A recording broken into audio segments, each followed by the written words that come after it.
If you keep an eye on the latest developments in global politics, you must have anxiously watched the sensational drama that was staged on the island of Taiwan a few days ago.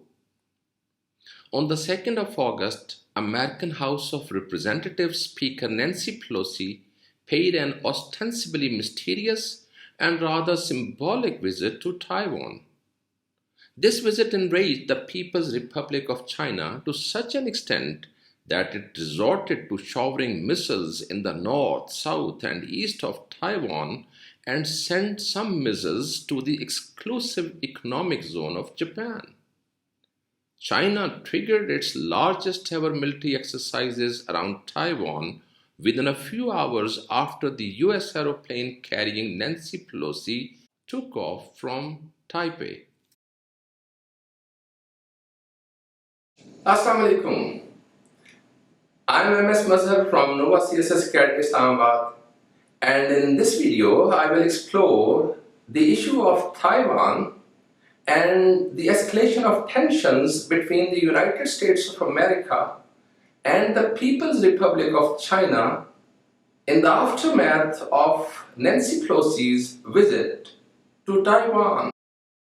Taiwan is a small island at a distance of 160 kilometers from China's east coast. Its area is 36,200 square kilometers and its population is 23.5 million. It sits in the middle of the East China Sea and the South China Sea. During the age of European exploration, Taiwan remained under Dutch, Spanish, Chinese, and Japanese control from 1624 till 1683. In 1683, it became the property of Chinese Qing dynasty for the next 210 years. During this period, hundreds of thousands of Chinese belonging to different ethnicities and coming from different regions of China migrated to Taiwan. Chinese Qing dynasty retained its control on Taiwan till 1895 when China ceded it to Japan after Japan defeated China in the First Sino-Japanese War. Japan then retained its control on Taiwan till its own defeat in 1945 in the Second World War. When Japan signed the instrument of surrender, it relinquished its control on Taiwan, and Taiwan then became the part of the Republic of China, ROC. Let us stop over here and first try to find out the difference between the Republic of China, ROC, and the People's Republic of China, PRC.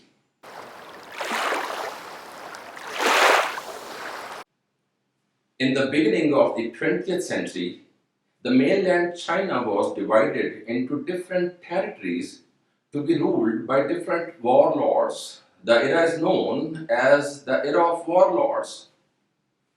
Chiang Kai-shek was a nationalist leader whose nationalist party Kuomintang took up the task of defeating the warlords and unifying China.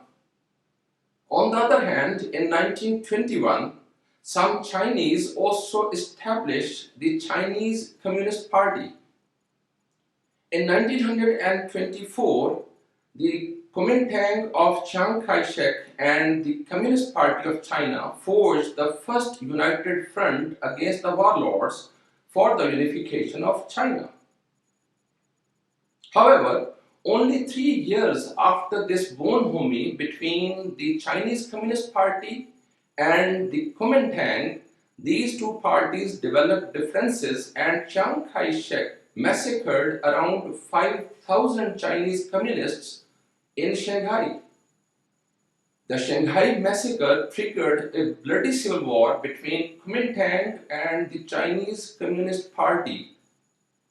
However, Chiang Kai-shek was able to unify China in 1928 and defeated the warlords.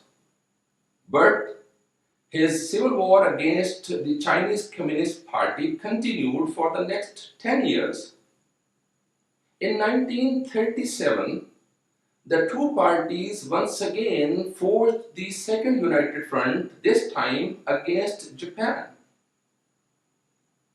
However, when Japan was defeated in the Second World War and the Second World War came to an end, these two parties again found an opportunity to settle their old score against each other. This time, the Communist Party of China was under the leadership of Mao Zedong. Mao Zedong was able to defeat Kuomintang of Chiang Kai-shek in the next 4 years, and he established the People's Republic of China to be ruled by the Communist Party of China in the mainland China. Chiang Kai-shek retreated to the island of Taiwan and established the Republic of China there. A very interesting point in this story is that on one point both the parties, I mean Kuomintang and the Chinese Communist Party, agree.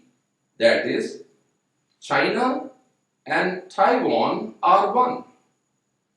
However, to the Communist Party of China, that one means the People's Republic of China to be ruled by the Communist Party of China. And to Kuomintang, that one means the Republic of China to be ruled by Kuomintang.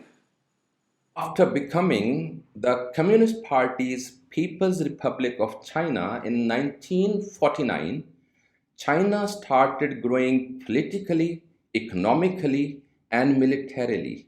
So much so that many countries which previously recognized the Republic of China switched their diplomatic recognition from ROC to PRC, and in 1971, ROC lost its seat in the UN as China. Certainly not. For the two arch-rivals, Mao and Chiang Kai-shek, China is one and indivisible. In view of the frenzy and the irrational manners that has been exhibited in this hall, the delegation of the Republic of China has now decided not to take part to any further proceedings of this General Assembly.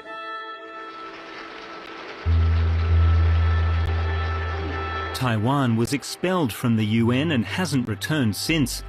The One China policy shattered Chiang Kai-shek's dreams of conquest and any hope of returning home. The incumbent Chinese President Xi Jinping has asserted that Taiwan is a renegade province of China and that China reserves the right to use force to unify Taiwan with the People's Republic of China. On the other hand, after retreating to Taiwan, Chiang Kai-shek imposed martial law in Taiwan.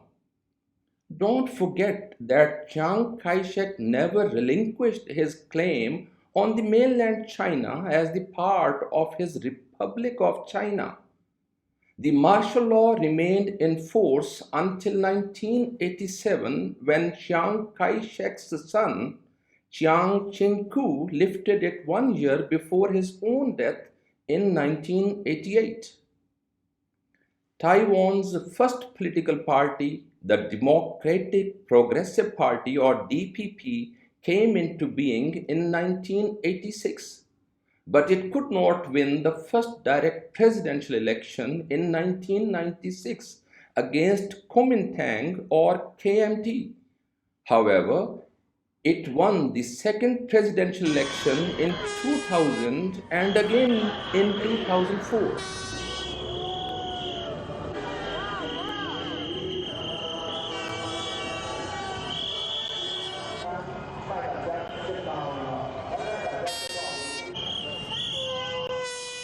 The incumbent president of Taiwan Tsai Ing-wen also represents DPP.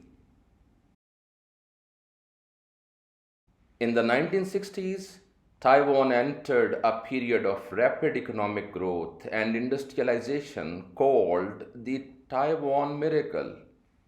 Taiwan swiftly developed economically and became one of the four Asian tigers along with Singapore, Hong Kong, and South Korea. In the process of Taiwanese democratization, Taiwan's politics stands polarized with a pan-blue coalition led by KMT preferring eventual and ultimate unification with China and pan-green coalition led by DPP preferring Taiwan's independence. Chinese incumbent president Xi Jinping has unequivocally asserted that China will go for Taiwan's unification with China. His government, Taiwan is one of its provinces.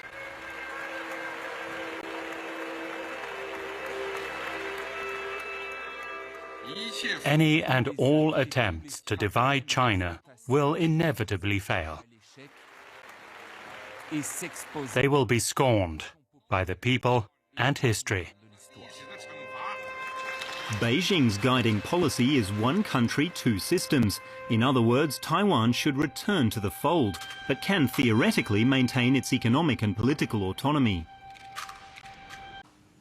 For the latest developments in the South China Sea regarding this issue of Taiwan and China, wait for my next video. Thank you.